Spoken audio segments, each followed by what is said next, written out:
ఓం Shri Sairam. Hello Sai బంధు అందరికీ good morning, శుభ ఆదివారం. నిన్న మనం చెప్పుకున్నాం కదా, మిగిలిన భగవంతుడికి అలాగే షిరిడి సాయికి తేడా ఏంటనేది.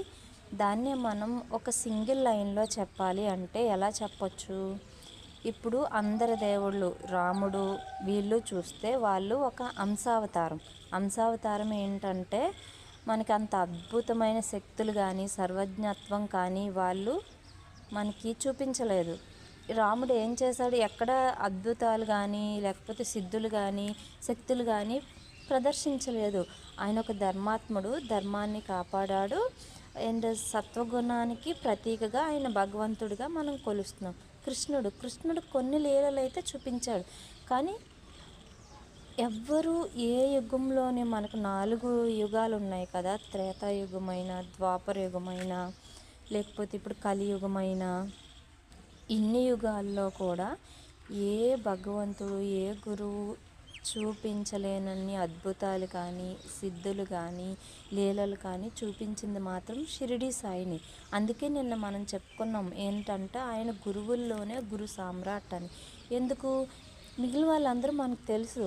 ఇప్పుడు కృష్ణుడు తీసుకున్నా రాముడు తీసుకున్నా వాళ్ళు యోనిజులు, అంటే మనలానే మనుషులకే పుట్టారు. ఓకేనా?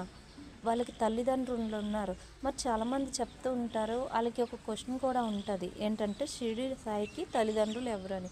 నిజానికి ఇప్పుడు బివి నరసింహస్వామి గారు రాసిన లేకపోతే హేమద్ పంత్ రాసిన అసలు నిజమేంటంటే షిరిడి సాయి అనే వారికి తల్లిదండ్రులు అనేవాళ్ళు లేరు. ఎందుకంటే ఆయన యోనిజుడు కాదు, ఆయన సాక్షాత్తు ఒక పరబ్రహ్మమే దేహము ధరించి భూమిపై అవతరించారు. సో అలాంటి ఆయనకి మనం కులమని మతమని తల్లిదండ్రులని మాట్లాడుకోవటం కూడా అనవసరం. ఆయన ఏదో బోధించడానికి వచ్చాడు.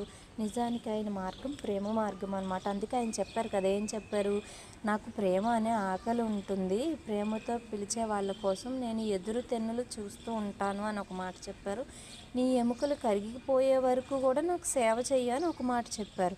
సో మనం అది ఫాలో అయితే సరిపోతుంది. అంతేగాని ఆయన ముస్లిమా, హిందువా, క్రిస్టియన్కి ఏమైనా సంబంధం ఉందా అవన్నీ మనం డిస్కస్ చేయాల్సిన అవసరం లేదు. ఎందుకంటే భగవంతుడికి మనం శివుడికి తల్లిదండ్రులను వెతకగలమా? లేం కదా.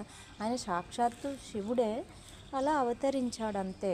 కాకపోతే ఎన్ని అద్భుతాలు చేశాడు. ఇప్పుడు ఖండయోగం ఎవరు చేస్తారు? రాముడు కృష్ణుడు కూడా చెయ్యలేరు. అంటే ఆయన అన్ని శరీర భాగాలను ముక్కలుగా చేసి మనకి ఇప్పుడు సమాధి మందిరం ఏదైతే ఉందో ఆ మసీదులో